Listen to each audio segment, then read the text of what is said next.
ان کے جتنے بھی جہاز تھے ان کی میزائل جو آئیں ان کو کس طریقے سے ہم نے نیگیٹ کیا. MQ-9 جو بھی ہے ان کی میزائل، کئی میزائل آئیں ان کو ہم نے نیگیٹ کیا. جہازوں کو کیا کہتے ہیں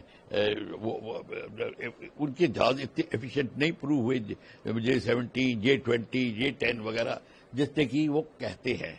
تو چائنا کو یہ بہت فکر ہو گئی ہے اور اسی لیے یہ بھی انومان لگایا جا رہا ہے کہ اس کے پیچھے چائنا کا بھی دباؤ تھا کہ پیس نیگوسیشن کی یا اس کی سیز فائر کی لیے بات کی جائے، کیونکہ وہ نہیں چاہتے تھے کہ ان کے اکوپمنٹ کی اتنی بدنامی ہو.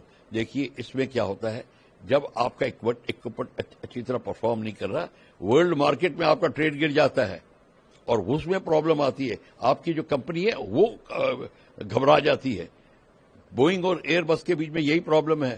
کہیں بوئنگ کی جو پرابلم رپورٹ ہوتی ہے تو بوئنگ کمپنی ہل جاتی ہے اور اس خبر کو دبانے کی کوشش کرتی ہے. ہر ایک کمپنی اپنے پروڈکٹ کو کرتی، اور چائنیز پروڈکٹ کا نام اگر بدنام ہو تو چائنیز کو بھی فکر آئے گی، سب کنٹریز کو فکر آتی ہے، امریکہ کو فکر آئے گی. تو یہ بھی ایک ریزن تھا. چائنی کا پریشر بھی تھا اور باقی گہار انہوں نے جو لگائی تھی امریکہ کو، انہوں نے جو گڑ گڑائے تھے وہ بھی تھا. تو سم ٹوٹل بات یہ ہے کہ پاکستان نے قبول کر لیا ہے کہ جب پرائم منسٹر قبول کرتا ہے تو مطلب دنیا کو پرائم منسٹر کی آواز اور اسٹیٹمنٹ زیادہ پسند ہوتا ہے.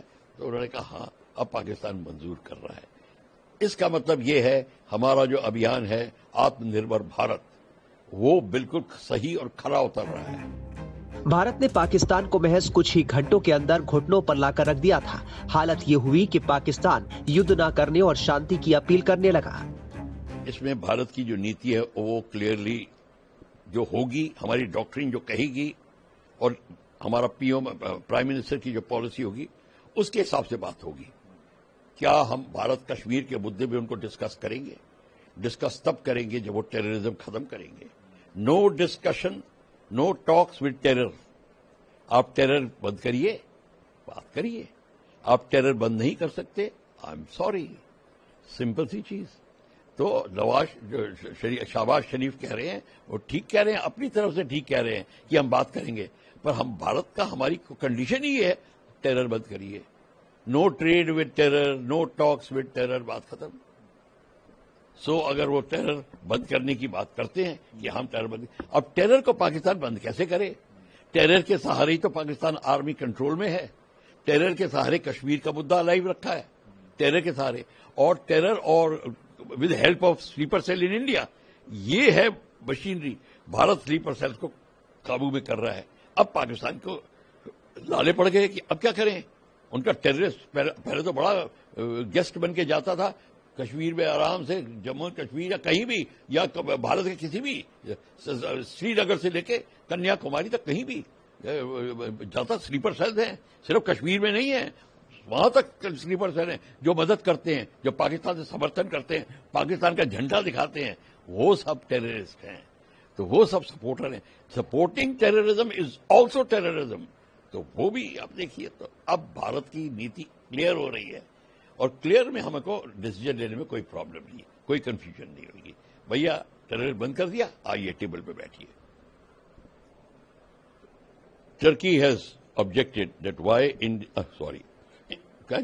ہندی میں ٹرکی نے شکایت کری ہے، آواز اٹھائی ہے کہ انڈیا نے سیلیبی جو ان کی کمپنی ہے جو ایئرپورٹ سیفٹی کے اکوپمنٹ اور ایئرفورس گراؤنڈ ہینڈلنگ کے اکوپمنٹ بھارت کو بیچ رہی ہے، اس کا بھارت نے جو سیکورٹی کلیئرنس کینسل کر دیا ہے. کیوں نہ کرے؟ ترکی پاکستان کو آرم سپلائی کر رہا ہے، ڈرون سپلائی کرے براختیار.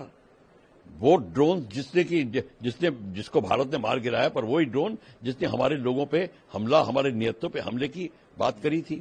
میرے حساب سے Turkey is a part of the crime, part of the game. جب ٹرکی یہ کر سکتا ہے تو ہم کو ٹرکی کے ساتھ ٹریڈ کی کیا ضرورت ہے؟ نو ٹیرر ود ٹریڈ پالیسی ہے آپ کی، تو کوئی ضرورت نہیں ہے. ہم نے بالکل ٹھیک کیا. ٹرکی کو سبق سیکھنا چاہیے کہ آپ یہ نہیں کر سکتے وہاں پہ اسلام کے نام پہ آپ، کیونکہ ٹرکی اسلام کا وہ خلیفہ بننا چاہتا ہے. وہ چاہتا ہے کہ ورلڈ میں اسلام باڈی میں وہ لیڈر بنے. اور پاکستان کا فیمس ہو چکا ہے کہ سب سے زیادہ مسلمانوں کو اگر مروایا ہے تو پاکستان آرمی نے مروایا مسلمان دیشوں میں جا کے. وہاں پہ سیکیورٹی کا دیکھ کے ضیاء الحق تھا, پرویز مشرف تھا, انہوں نے ریکارڈ نمبر کے لوگ مروائے ہیں. تو یہ بڑے فیمس ہو گئے تھے. ٹرکی اس کا استعمال کرنا چاہتا پاکستان کا کہ میرے ساتھ پاکستان رہے, تو اس کو سپلائی کر رہا ہے. وہ کیوں کہ خلیفہ بننا چاہتا ہے. تو ٹرکی کے اپنے جو ایمبیشنز ہیں اس کو پورا کرنے کے لیے اسلام کے نام پر ہمارے سے ٹریڈ بھی کرنا چاہتا ہے اور ہمارے لوگوں کو کے خلاف کام کر رہا ہے. تو اس کے لیے ایبسلیوٹلی کلیئر اسٹیپ اٹھایا ہے پرائم منسٹر اور ہمارے گورنمنٹ نے کہ نو ٹریڈ ود ٹرکی. سیلب ایویشن اور نو سیلب ایویشن وہ جائے گی. اس کے علاوہ سر باہر بھیجے گا گلوبل کیمپین کے لیے پاکستان کو ایکسپوز کرنے کے لیے. دیکھیے یہ ایک بہت عمدہ سٹیپ ہوتا ہے. یہ جو ڈس انفارمیشن ہوتی ہے اور لیک آف انفارمیشن ہوتی ہے, لیک آف انڈرسٹینڈنگ, وہ میڈیا میں جا کے بڑا ٹوسٹ ہو جاتی ہے.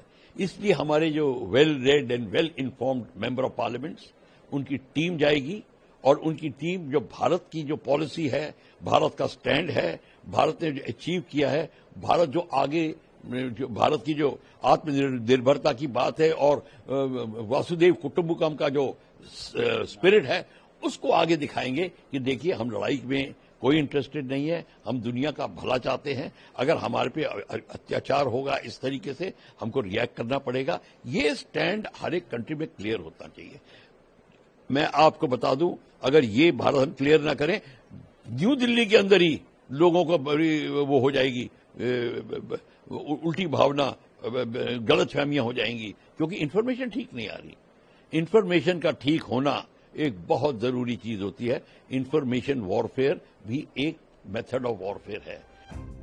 بتا دیں کہ بھارت اور پاکستان کے بیچ تناؤ کی نوبت 22 اپریل کو پہلگام آتنکی حملے کے بعد آئی. پہلگام میں آتنکیوں نے 26 پریٹکوں کی ہتیا کی تھی. 7 مئی کو بھارت نے پاکستان ادھکرت کشمیر POK میں موجود 9 آتنکی ٹھکانوں کو ایئر اسٹرائک میں تباہ کر دیا تھا. سینا نے قریب 100 آتنکیوں کو ڈھیر کر دیا تھا. دونوں دیشوں میں 10 مئی کی شام 5 بجے سے سیز فائر پر سہمتی بنی تھی. 18 مئی کو اس سیز فائر کی میعاد پوری ہو رہی ہے.